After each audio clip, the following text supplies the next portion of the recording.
this is a new lecture. I updated this. I normally give this lecture every 3 months to medical students. Venous thromboembolism, the basics. Okay, let's get started. Okay, so VTE, venous thromboembolism, there's two components. There's deep vein thrombosis and pulmonary embolism. DVT is thrombosis within the deep veins, and usually the deep veins are in the lower limb. Pulmonary embolism occurs when some or all the thrombosis breaks away, travels to the lungs via the venous circulation to include the pulmonary arterial vasculature. That I'm sure you guys know. Okay, some demographics. It's the third leading cause of cardiovascular death in this country and in the world. It affects 1 in 12 adults during their lifetime. Over 10 million events diagnosed worldwide each year.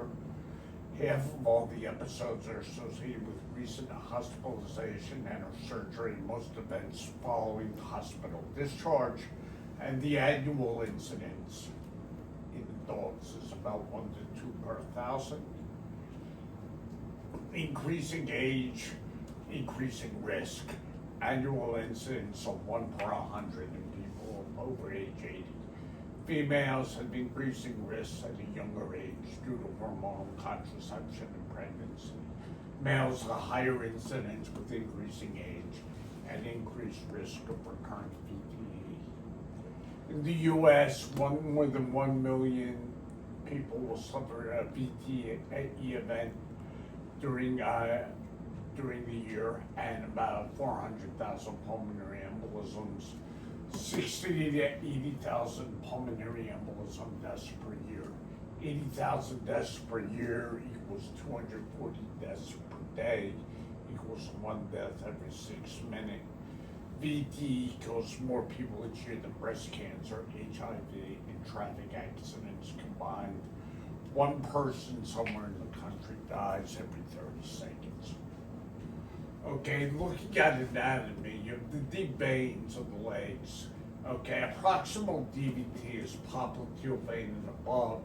Distal DVT is the infrapopliteal vein, usually posterior tibial and peroneal. The connector veins are superficial. They connect superficial veins to deep veins, that's soleal and gastrocnemius veins. Superficial veins are the greatest saphenous vein, lesser saphenous vein. When they're affected, that's called phlebitis. If untreated, 25 to 50% of proximal DVT becomes pulmonary embolism, and 20 to 30% of distal DVT become proximal. Okay, the clinical presentation is varied and non-specific. We're talking about DVT, leg pain most frequent, and sometimes the only symptoms. Other symptoms, signs, leg swelling, redness, skin changes, like dilated superficial veins. Okay, differential. Okay, I think it gets confused with the most cellulitis. The other thing you need to think of is a ruptured Baker's cyst. This is cellulitis. Here, cellulitis, if there's erythema, there could be skip areas of erythema. It's fire engine red. It's strapped. The portal of entry is often athlete's foot between the toes, and you should check between the toes in these patients. Ruptured Baker's cyst is a popliteal cyst. Ruptures, usually these are self-limited and don't require intervention, but it's on the differential. Okay, so what you're going to learn, and you have this with a lot of medical conditions, but pretest probability. So what's the likelihood that somebody presenting with certain symptoms is going to have it's a DVT or any other condition? And you can have somebody who has cancer and is immobile, comes in with a swollen leg. That's a patient you're going to be worried about. You can have another patient who's young and healthy and ran around the track and pulled a muscle and they're in pain. That's somebody you're not going to be as worried about.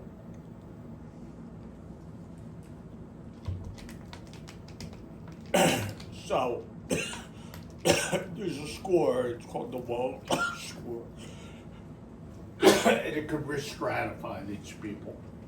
And we could print out the slides. I'm not reading through these, but would go from likely, high probability, intermediate probability, or low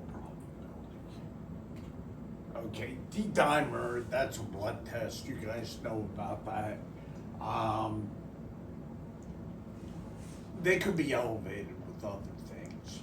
So if your D-dimer is elevated, that's not a diagnosis. And a negative D-dimer, if you combine that with low pretest probability, you don't need any further work. But D-dimer back is not specific. And it's just something, it's actually more helpful in pulmonary embolism, but it's hard. And in inpatient, you're evaluating a good percentage of them have high D-dimers, so it's useful. To diagnose DVT, it's compression ultrasound. It's an easy diagnosis. Get an ultrasound tech puts a transducer over the vein, and you see lacking compressibility. If you suspect a very high thrombosis, like iliac vein, you get a CT venogram or MR venography, but usually you do an ultrasound. Okay, so to diagnose DVT, if you suspect it, your clinical suspicion, you can get a D-dimer. Often with that, it's good because you could send them right to ultrasound, which is a very safe test, and they could rule it out. Or if they're in the ER, they could do that. Not most of the patients with DVT are not admitted to the hospital anymore. And the ultrasound is not a dangerous test. And I can do this on my office. I suspected DVT, and I either rule it out or I diagnose it and treat them. And they don't need to be admitted. Pulmonary embolism is a little more complicated. Symptoms: dyspnea, sudden onset pleuritic chest pain, hemoptysis, fast heart rate, fast respiratory rate, maybe dizziness. That's small to moderate PE, larger PE, more central chest pain, syncope. They can be in shock, sweating, anxiety.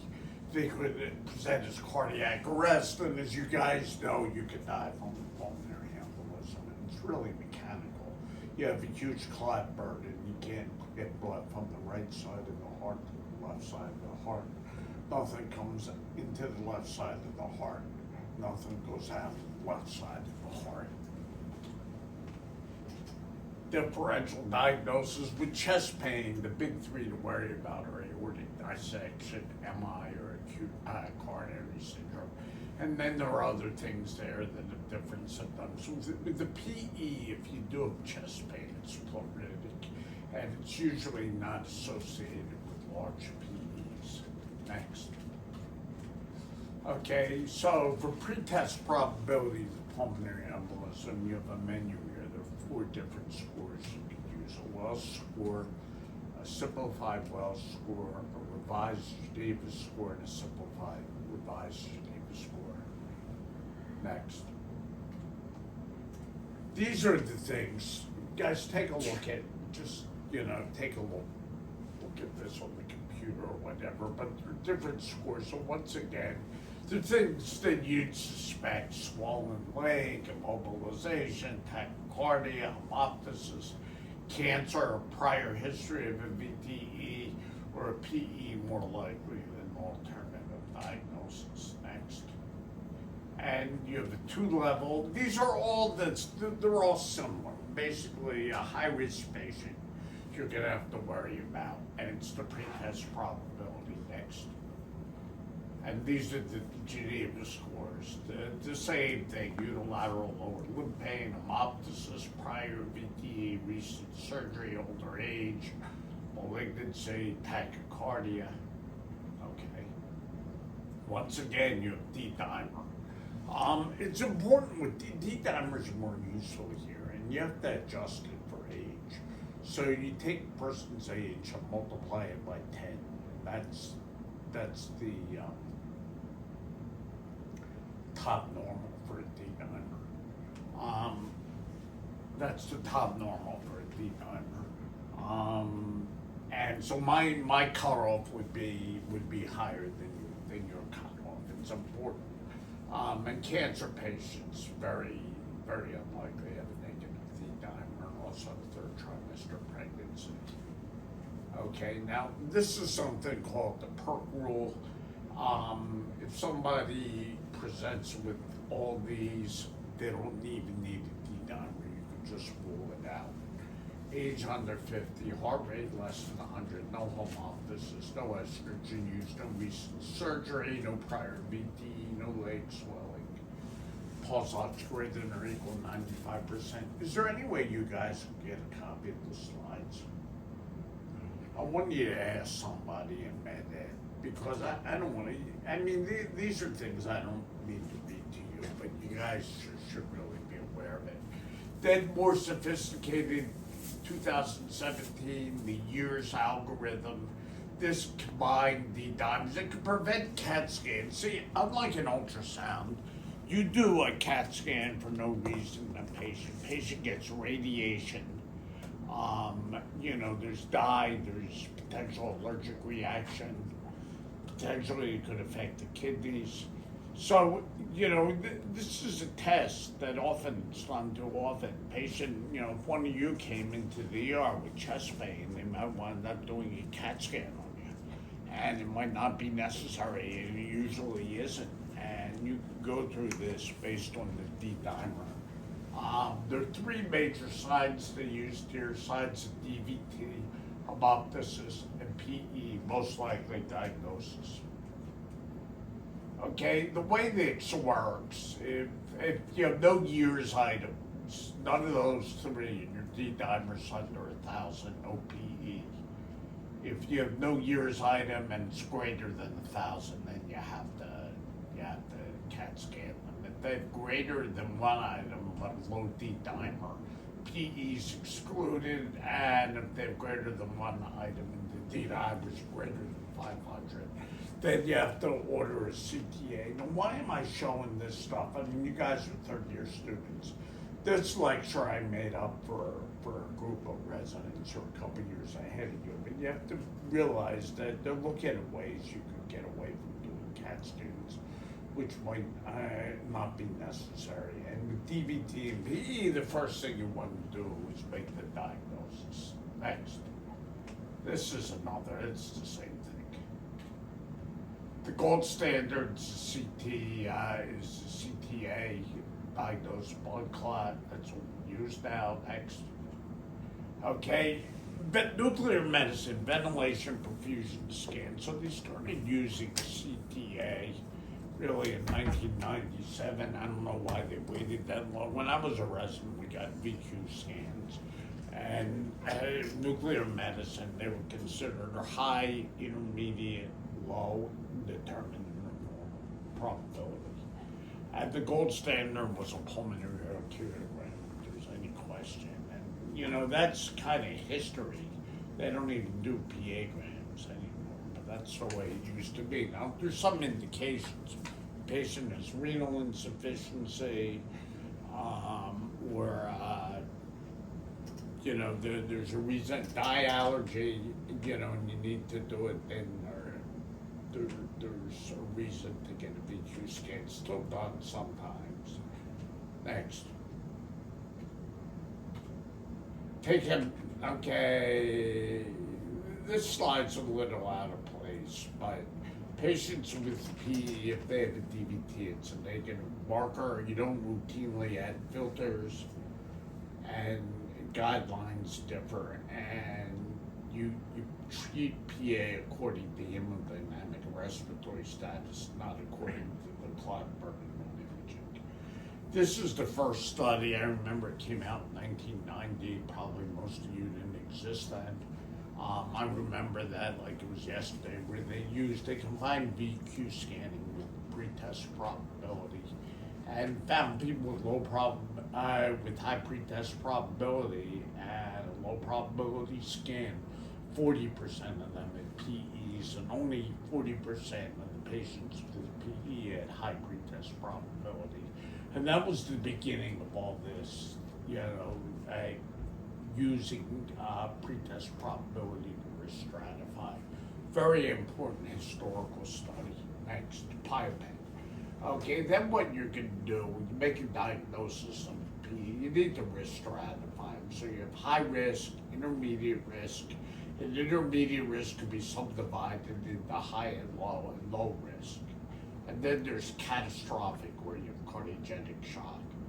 Okay, massive PE, it's also, that's what they're called in Europe, and here it's massive, submassive, and non-massive. Massive PE, your blood pressure is low. Submassive PE, you don't have hypotension, but you have imaging or a biomarker abnormality, right ventricular dysfunction on echo, CAT scan showing a large RV-LV ratio, and or an elevated troponin. Non-massive, you have neither of these, and now a lot of the non-massive PE patients are able to be discharged. Next, spectrum of diseases: high risk, catastrophic, intermediate risk, low risk. Once again, you make the diagnosis of PE, you need to risk stratify the patient. Next. Okay, so echo, this was really reported in the late 90s, McConnell sign. I mean, everyone with a PE doesn't get an echo, but if you're suspecting this, okay, and you look for something called an RV hinge point, where it shows that the RV septum is not moving well, but the apex is normal. And that's indicative of large clot burden and intermediate or submassive PE. Also on the CAT scan, you can look at the RV-LV ratio, and that'll get you on the CAT scan. It's greater than equal to 0.9. That's high risk, and the biomarkers are BNP. Next. Okay, right ventricular dysfunction, if you have this, higher mortality. These people do worse, and they shouldn't be discharged right away. With a higher incidence of dying, current PE death. Next. Okay, how do you treat them?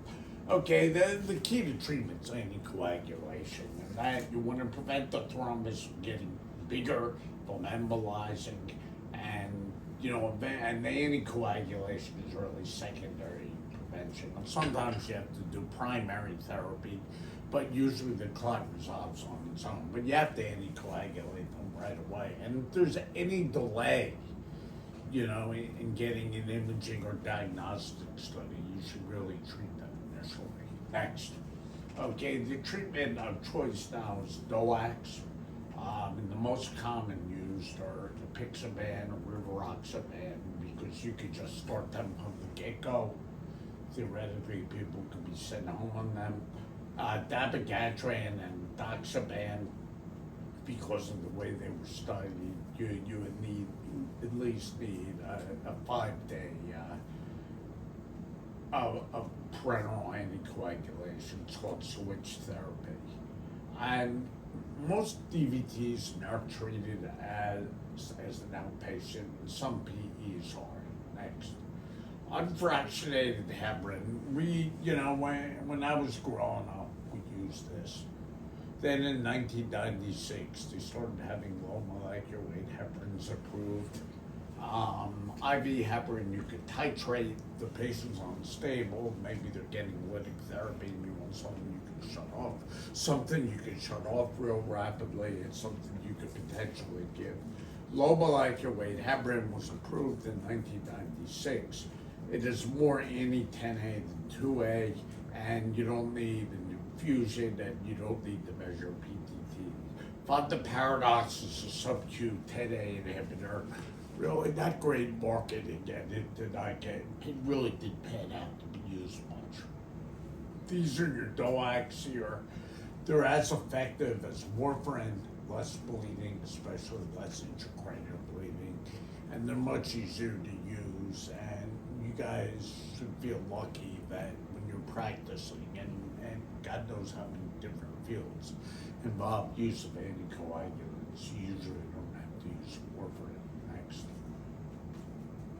Okay, who can't get a NOAC if somebody's got a massive PE? Okay, they're gonna need to be in the hospital. You're not starting a NOAC if the creatinine clearance is under 30, pregnant or breastfeeding woman, or they can't afford the drug. I told you about the less major bleeding.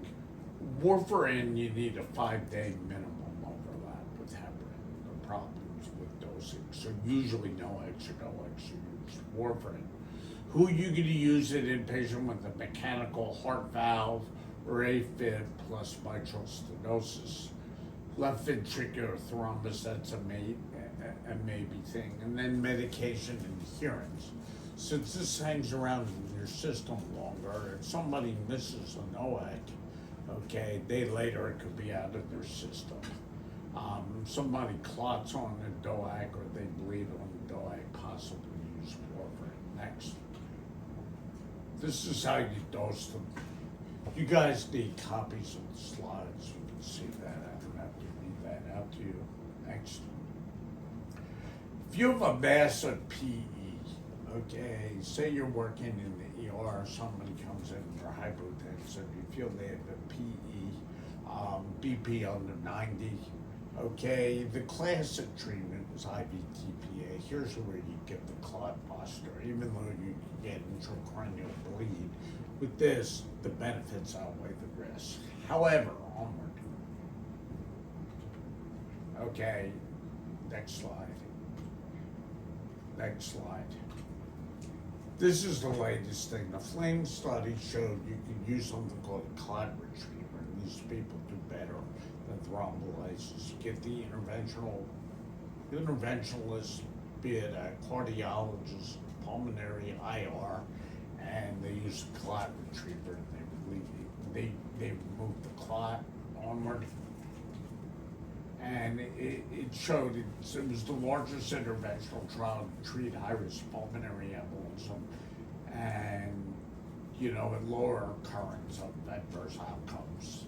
It was a hell of a lot safer and you had better outcomes than thrombolytic therapy. This is what's being done, provided the institution has the resources to do this. Next.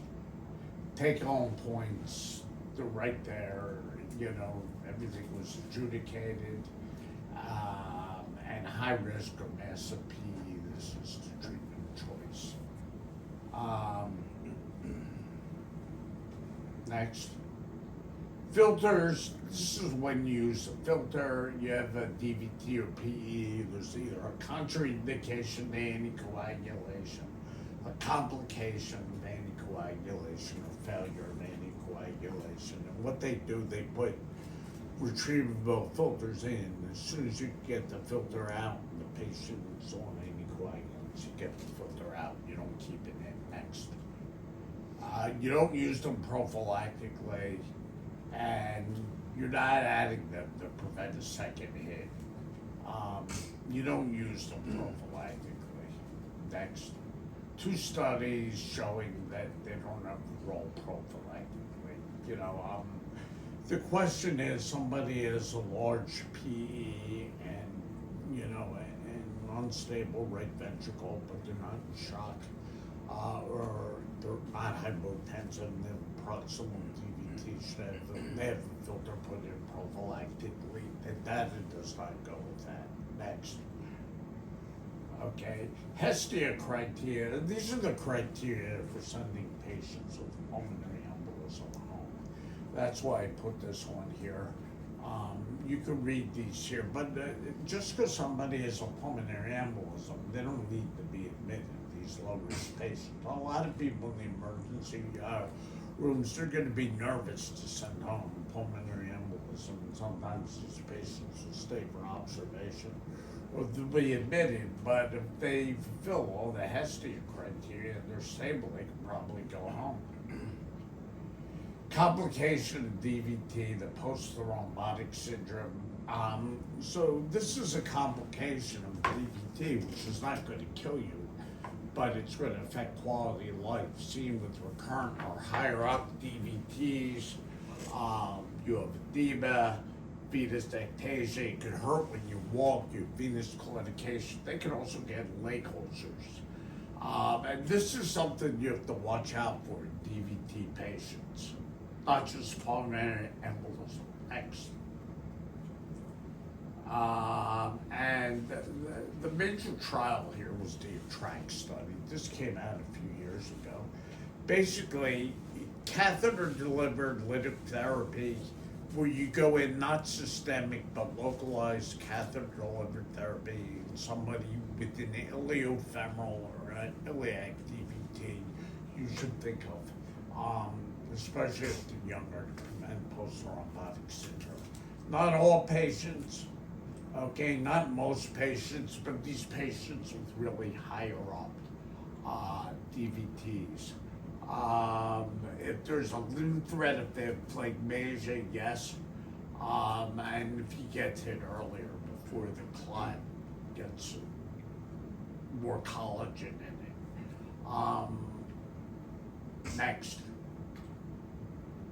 Okay, how about working up for the hypercoagulable state, the thrombophilic states?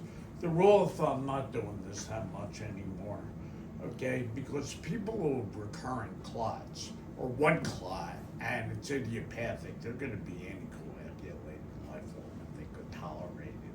And if you have the two most common causes are factor V Leiden, prothrombin gene mutation.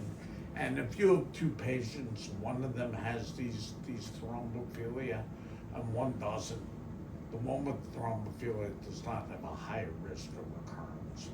The other patient who doesn't have it has equal risk. So they're really getting away from it. The one thing you have to think of is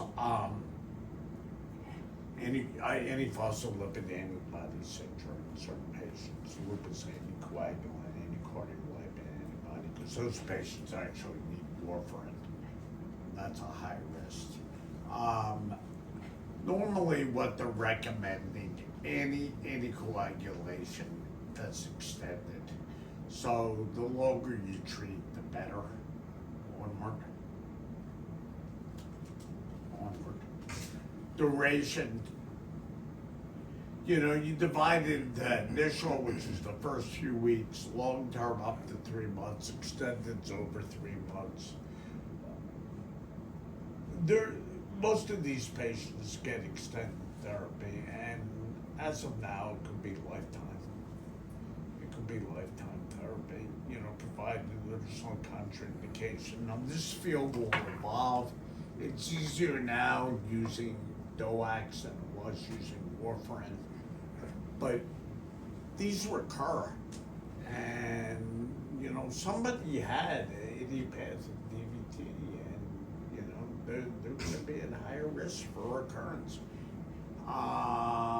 Reversible risk factors, 3 months, but, you know, this provoked and unprovoked. Some of the literature is getting away from that, and even the people with provoked DVTs, and especially like a low risk provocation, like an airline flight or whatever, they're recommending extended anticoagulation. Next. All right, that's it. One thing I didn't put in these slides, intermediate risk PE, which there's so much on that. If they have both an imaging and a biomarker abnormality, often they're going to do some type of intervention, either catheter-delivered lysis or a flow retriever. That's in that group. If they have one or the other, they have low intermediate risk, then usually you just treat them with anticoagulation. With that, I'm going to stop.